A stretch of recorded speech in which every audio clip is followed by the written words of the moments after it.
자, 이번엔 세 가지 키워드로 시장을 들여다보는 마켓 트라이앵글 시간입니다. 도움 말씀에 대신증권의 정해창 연구원과 함께합니다. 안녕하십니까? 네, 안녕하십니까? 네, 연구원님 우선 새해 복 많이 받으시고요. 예, 새해 복 많이 자, 오늘의 받으십시오. 첫 번째 키워드 바로 확인해 보도록 할게요. 첫 번째 키워드는 새로운 시작입니다. 네. 병원연에 걸맞게 또 좋은 키워드를 준비해 주셨는데 첫 거래일을 앞두고 있는 상태에서 우리가 지난 한 주는 또 어땠는지 파악해 볼 필요가 있을 듯 하거든요. 이번 주 분위기 어떻게 보셨을까요? 예, 우선 이번 주 코스피 증시 보시면은 월요일에 주가가 다 오르고 나머지 네. 날들은 거의 뭐 평탄한 날들이 이어졌던 것 같습니다. 그러다 보니까 지수로 봤을 때는 이제 4,200선을 넘어서면서 거의 사상 최고치 부분에서 마감이 되었는데 네. 사실 투자자분들 포트폴리오를 보시면은 뭐 삼성전자랑 하이닉스와 같은 반도체주를 갖고 계시지 않은 분들은 이게 랠리가 있었던 게 분들은 맞나? 좀 체감이 그렇게까지는 안 예. 됐을 것 같긴 해요. 예, 그랬던 네. 것 같습니다. 그만큼 반도체주에 쏠림이 굉장히 심하게 나타났던 한 주였던 것 같고요. 예, 그러다 보니까 뭐 지수는 상승했지만 네. 이제 쏠림이나 아니면은 사실 전반적인 분위기로 봤을 때에는 지수는 상승이 좀 강세장인가라고 하기에는 다소 갸우뚱한 그런 장세였다고 생각을 하고 있습니다. 네. 지금 뭐 지수 자체는 고점 근처기는 한데 어쨌든 시장 자체가 쏠림이 좀 심하다 보니까 이게 체감되는 부분은 좀 다른 영역인 것 같기는 해요. 그렇죠. 그렇다면 SK 하이닉스와 삼성전자 이 신고가를 돌파한 배경은 좀 어디에 있다라고 생각하세요? 예, 우선 반도체 슈퍼사이클에 대한 기대감이 계속적으로 지속이 되고 있습니다. 네. 저는 제가 생각하기에는 윗단에 있었던 병목 현상이 이제 반도체까지 내려온 게 아닌가 생각을 하고 있는데 예. 사실 전해에 보면은 최근에 AI를 중심으로 해서 네. 산업적인 성장들이 계속 이제 증시를 끌어오고 있는 그랬었죠. 모양인데 2년 전만 해도 엔비디아가 이제 시장의 주도주 역할을 했었고요. 네. 이제 엔비디아가 주도주 역할을 할 때는 GPU에 이제 시장에 공급 병목이 걸려 있었는데 밑에 이제 걸려 있는 TSMC라던가 이런 반도체 네. 제조업체들의 병목이 걸려 있던 게 이제는 HBM과 DRAM까지 공급 병목이 나타나고 있고 그 와중에 뭐 사실 미국 증시를 보시면은 마이크론 테크놀로지가 계속적으로 신고가 행진을 이어가고 있었고요.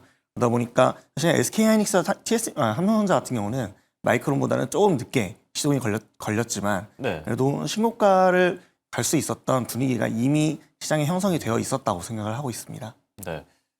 반도체 쏠림 현상이 좀 심해지는 것 같은데 이런 장세가 연초까지 이어질 가능성도 있을까요? 어떻게 보시죠? 사실 이런 수급 쏠림이 계속될 수는 없습니다. 왜냐면은 어떤 종목이든 네. 상승이 뭐 쉼없이 계속 올라갈 수 있는 종목은 없거든요. 뭐 그렇죠. 예. 그러다 보니까 그리고 반도체 업종 같은 경우는 코스피에서 이제 가장 큰 시가총액 비중을 차지하고 있는 그런 산업이기도 네. 하고요.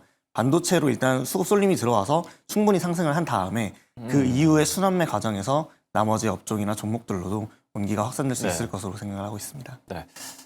그렇다면 이게 좀 쏠림이 심하다라고 느꼈던 투자자분들께서도 어느 정도 좀 안도하지 않을까 네. 생각이 들기도 하고요. 그렇다면 보통 연초에는 통계적으로 좀 어떤 스타일들이 성적이 좋은 편이었던가요? 연말 그리고 연초에 굉장히 그 전형적인 패턴이 나타나는데 네. 우선 가치주나 이제 배당주 예. 이런 부분들이 연말에 이제 배당량 영향으로 하락한 네. 반면 그 자금들이 중소형주와 성장주로 이동하는 모습이 뚜렷하게 나타납니다. 네. 그렇기 때문에 사실 마지막 5거래일 그리고 연초 2거래일 정도를 저희가 일반적으로 산타랠리 기간이라고 하잖아요. 네, 그렇죠. 그 기간에 사실 지금은 반도체 업종이 상승을 했지만 이어서 나타나는 뭐 기술주 전반으로의 이런 순환매라던가 네. 이런 부분들을 이번 주 오늘과 다음 주에 기대해 볼 수 있을 걸로 생각을 하고 있습니다. 네. 여기에 또 이제 코스닥 활성화 정책 기대감까지 더해질 경우에 조금 더 이런 부분들이 강해지지 않을까 생각이 들고요. 자, 두 번째 키워드 같이 확인해 보도록 할게요. 두 번째 키워드는 주인공의 등장입니다. 연초 시장을 잘 보면 한 해 주인공이 보인다라고 하는데 네. 주인공 누가 될 거라고 생각하세요? 저 사실 연초에 사실 연초를 보면은 네, 기관 투자자들이나 이런 투자자들의 포트폴리오가 리셋되는 기간입니다. 그렇죠. 연말에 이제 수익률을 다 확정해 놓고 연초에 와가지고 이제 올해는 어떤 거에 투자해 볼까 네. 이런 내러티브들이 형성이 되는 기간인데 그러다 보니까 이제 1월에 상승했던 종목들이 연중 계속 이제 주도주 역할을 수행하는 패턴이 네, 상당히 반복돼서 나타나고 합니다. 그러다 보니 사실 뭐 지난해도 저희가 돌아보면은 1월 달에 이제 트럼프 대통령이 취임을 하면서 트럼프의 정책 기대감을 담은 트럼프 트레이드로 네, 그렇죠. 주목받은 업종이 저희 조방원이라고 있었죠. 예. 조선, 방산, 원자력 업종이 이제 주도주 역할을 1월부터 주목을 받으면서 연중 주도주 역할을 했었고 이제 올해는 어떤 업종이 주목을 받을까 이런 기대감들을 하고 있는데 어디 쪽으로 예상하고 계시죠? 예, 이제 AI를 중심으로 해서 네. 이제 산업 성장이 이제 지속되고 있는데 저는 이제 AI가 올해 이제 저희 실생활이라든가 아니면 산업적으로 이제 시장성을 확보를 하면서 네. 이제 저희가 기존에는 LLM 모델들을 제작하는 업체들이라던가 아니면은 GPU 반도체 쪽으로 네. 이제 시장 쏠림이 나타났다면 이제는 앞단에서 이제 발전된 AI를 어디에 활용하는 기업들이 이게 조금 더 실생활로 정말 들어오는 그런 느낌이겠네요. 그렇죠. 네. 그래서 크게는 두 가지 방향성을 보고 있습니다. 피지컬 AI와 이제 에이전틱 AI 두 방향성을 예. 보고 있는데 피지컬 AI 관련된 종목들은 저희가 이미 산업적으로 많이 부각을 받은 것 같습니다. 로봇이라던가 그렇죠. 자율주행이라던가 이런 쪽으로 부각을 받고 있는데 반면 에이전틱 AI 같은 경우는 네. 뭐 관련해서 활용할 수 있는 기업들로 뭐 소프트웨어 기업이라던가 뭐 사실 아니면 바이오 기업이라던가 바이오텍 네. 기업이라던가 이런 부분들이 수혜를 받을 수 있다고 보고 있는데 사실 그런 기업들은 최근에 주가가 비교적으로 좀 눌려 있다라고 생각하고 있습니다. 예. 근데 이쪽 업종에 제가 소프트웨어 종목이라던가 아니면 에이전틱 AI에 주목을 하고 싶은 게 네. 사실 지난해에 에이전틱 AI를 이제 주도해가는 기술적인 테마로 MCP라는 부분이 좀 주목을 네. 받았습니다. 근데 이게 불과 지난해 초에 이제 나오기 시작을 해가지고 산업적으로 발전을 하고 있고 그리고 AI와 관련된 가성비라던가 전성비가 2025년에 기하급수적으로 하락하는 모습이 나타났습니다. 그리고 AI 모델 4개가 비용 경쟁을 하고 있는 상황에서 그러면 이제 수혜를 볼 수 있는 부분들은 그 비용 경쟁에서 낮아진 AI 가격을 이제 제품으로 아니면 상품으로 서비스로 네. 활용하는 기업들이 있을 수 있겠죠. 그러면은 그 관련해가지고 뭐 사스 기업들이라던가 아니면 소프트웨어 기업들이라던가 아니면은 기업들 소비자들한테 독보적인 서비스를 제공해 줄 수 있는 그런 기업들을 찾아 나서는 흐름이 네. 연초에 나타나지 않을까 생각을 하고 있습니다. 네. AI 가운데서도 이제 에이전트 AI 쪽에 조금 더 집중하고 관심을 가져볼 필요가 있다 이렇게 조언을 해주셨는데 사실 주연도 중요하지만 조연도 그 역할이 굉장히 중요하죠. 그렇죠. 이 조연들이 있어야지 또 감칠맛이 추가될 텐데 함께 시장을 떠받쳐줄 조연들은 누가 될 거라고 생각하세요? 사실 연초에는 이런 성장적 모멘텀들이 계속적으로 갈 수도 있다고 생각하고 있고 네. 그리고 저평가되어 있는 업종들로도 이제 뭐 피지컬 AI 이런 부분들이 계속적으로 부각을 받다 보면은 예. 뭐 2차 전지 이런 부분에 있어가지고도 뭐 로봇에 탑재가 된다거나 아니면은 뭐 최근에 전기차 시장은 좀 분위기가 좋지 않았는데 뭐 저평가되어 있던 2차 전지 업종이 올라간다거나 네. 자동차 업종 같은 경우도 뭐 올해 계속적으로 저평가되어 있는 업종이라고 생각을 하고 있고요. 그래서 전반적으로 성장 가능성은 남아있대 저평가되어 있는 업종과 그리고 성장주 중에서 이제 다음 주에 보면은 CES 이런 이벤트들도 예, 그렇죠. 예정이 되어 있고 그리고 그 다음 주에 보시면은 JP 모건 헬스케어 그런 네. 산업 이벤트들이 예정이 되어 있는데 산업 이벤트들에서 어떤 종목들이나 기업들이나 아니면은 산업적인 이슈들이 부각이 되는지 확인해 보시면 좋을 것 같습니다. 네. AI 빅테크라는 대장주 외에도 뭐 로봇이나 2차 전지, 소프트웨어, 바이오, 여기에 또 미디어까지 이 감칠맛을 내주는 조연들의 역할 기대해 보도록 하고요. 자, 세 번째 키워드 확인해 보도록 할게요. 세 번째 키워드는 이벤트 점검입니다. 앞서도 잠시 얘기해 주셨지만 당장 다음 주에 뭐 CES 굉장히 중요하겠죠. 여기에 또 이제 삼성전자의 4분기 잠정 실적, 뭐 JP모건, 뭐 헬스 컨퍼런스 중요한 일정들이 굉장히 많이 있는데 다음 주는 대비를 어떻게 하는 게 좋을까요? 다음 주 이슈들이 많이 있죠. 네. CES 이벤트도 있고 그리고 짚어주신 것처럼 뭐 삼성전자 잠정 실적도 예. 예정이 되어 있고요. 그리고 이재명 대통령도 이제 그렇죠. 이번 주말부터 네. 중국에 방중을 한다고 합니다. 근데 사실 이런 예정되어 있는 이벤트들은 뭐 저희가 이 이벤트가 있다고 해가지고 산업적으로 변화하는 건 아닙니다. 근데 이벤트를 통해서 주목을 받게 된다라고 생각을 하는 걸로 대응을 하시면 좋을 것 같고요.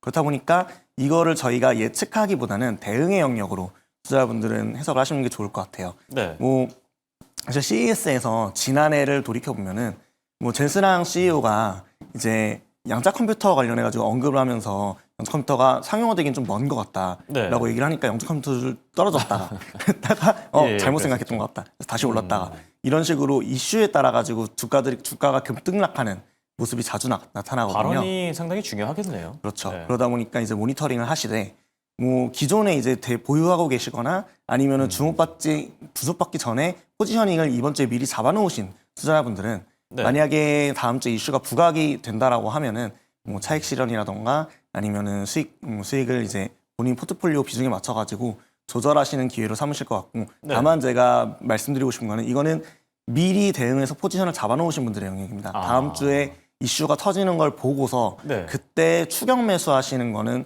좀 자제하라고 권고를 드리고 싶습니다. 네. 그리고 이재명 대통령의 이제 중국 방문 이벤트도 상당한 주목을 받게 될 텐데 어떤 테마나 좀 섹터를 주목하는 게 좋을까요? 사실 방중하시면은 당연히 한한령이 해제되지 않을까 이런 네, 기대감들이 그렇죠. 가장 크게 주목을 받을 것 같고요. 그러다 보니까 미디어 업종, 엔터 업종, 아니면 중국 소비주, 화장품 네. 이런 업종들이 이제 주목을 받을 수 있는데 뭐 이런 부분들도 사실은 뉴스에 팔아라 이런 말들이 많이 있잖아요. 예, 그렇죠. 그러니까 오히려 이번 주에 주목을 받은 뒤에 다음 주에는 이제 주가가 다소 과열 국면이 나타날 수도 있다라는 말씀을 드리고 싶습니다. 네. 그리고 삼성전자의 이제 4분기 실적에 대한 부분도 상당히 중요할 텐데 이쪽은 어떻게 대비하는 게 좋을까요? 사실 삼성전자의 지금 실적 컨센서스가 어느 정도 형성이 되어 있는지를 미리 확인을 하시는 네. 게 좋을 것 같아요. 사실 4분기 실적 같은 경우는 분기 실적으로 이제 88.6조 원이 예. 예상이 되고 있고 그리고 영업이익으로도 16조 원을 넘길 것 같다. 이렇게 컨센서스가 형성이 되어 있는 네. 상황입니다. 근데 이거 대비해서 삼성전자가 발표한 주가가 실적이 이걸 상회하는지 하회하는지 여부가 중요할 것 같은데 최근 분위기 보시면은 마이크론이나 이런 선행 기업들 보면 대부분 주가가 서프라이즈가 나는 경우가 많았습니다. 그렇기 때문에 이미 서프라이즈에 대한 기대감이 시장에 반영되어 있을 수도 있습니다. 그리고 삼성전자가 이번 주에 네. 보시면은 12만 원 신고가를 돌파하기도 예, 했고요. 뭐 단기적으로는 주가가 피크를 형성하는 모습이 나타날 수도 있지만 하지만 중장기 방향성은 여전히 견고하다고 생각하고 있기 때문에 만약에 뭐 차익 실현 흐름이 나타난다라고 하면은 그때 매수 기회로 생각을 하시는 것도 좋을 것 같고요. 아니면은 실적이 발표되기 이전에 일찌감치 포지션을 잡아놓으시다든지 이런 쪽으로 대응하시는 게 좋다라고 생각을 하고 있습니다. 네. 자, 그리고 끝으로 원자재 하는 얘기로 마무리를 해볼까 하는데요. 최근 들어서 이제 금과 은의 가격이 정말 널뛰기 장세를 나타내고 있는 것 같아요. 예, 뭐 그렇죠. 하루는 급등하고 하루는 급락하고. 그러다가 CME의 이제 선물거래 증거금 인상 소식 이후에 또 급락 장세가 나왔었는데 네. 단기 조정으로 좀 봐야 될까요? 아니면 이게 좀 추세적으로 길어질 수도 있을까요? 어떻게 생각하시나요? 우선은 단기 조정이라고 생각을 하고 있고요. 예. 왜냐면 지금 이게 원자재들의 공급 부족과 그리고 공급은 부족한데 수요가 팽창하고 있다. 이 거대한 흐름 자체는 깨지지 않은 상황이라고 보고 있습니다. 다만 네. 최근에 가격 상승이 워낙 크고 변동성이 커지다 보니까 사실 CME 거래소에서 이 변동성이 이렇게 커지고 레버리지가 많아지다 보면은 네. 거래소가 이제 나중에 가격이 급등락했을 때 손실을 볼 수 있으니 증거금을 올려야겠다라고 어느 정도 제동을 걸어놓은 상황이거든요. 네. 그렇기 때문에 거래소의 증거금 인상은 사실 단기적인 수급 이슈라고 보고 있습니다. 다만 과거 사례를 봤을 때 거래소가 이렇게 증거금을 올릴 때 한 번 올리고 끝나는 게 아니라 뭐 2주에 거쳐서 올렸던 사례들이 있거든요. 네. 그때 뭐 은 가격이나 금 가격 이런 거 보면 한 30%까지 조정을 받았다고 하더라고요. 그렇기 때문에 그때 이 과거 사례들을 보면은 지금 CME가 증거금을 올리는 이 시기에는 네. 뭐 하방 변동성이 좀 증가할 수 있습니다. 그렇기 때문에 단기적으로 이제 당장 매입하라 이렇게 말씀을 드리기보다는 변동성이 좀 줄어드는 것을 보시면서 확인한 다음에 이제 진입하시는 게 좋다고 생각하고 있고요. 다만 그렇게 했을 때 그러면 저점이 어딘지 투자자들이 어떻게 하냐? 그게 예. 가장 어려운 부분이겠죠. 그렇죠. 이 부분이 어려우실 텐데. 뭐 금 같은 경우에는 지금 가격이 이제 4,300 레벨 정도니까 그렇죠. 어느 정도를 저점이라고 생각하는 게 좋을까요? 뭐 저점 레벨을 저희가 뭐 잡기보다는 네. 그렇기 때문에 하락할 때 오히려 저점을 확실하게 잡으실 자신이 없으시다면 하락하시면서 이제 분할 매수로 접근하시는 것도 예. 방법이라고 생각을 하고 있습니다. 네. 뭐 너무 욕심을 내기보다는 조금씩 기회가 찾아왔을 때마다 비중을 늘려 나가는 것도 방법이 되겠네요. 좋습니다. 지금까지 도말씀의 대신증권의 정해창 연구원과 함께했습니다. 네, 고맙습니다. 네, 감사합니다.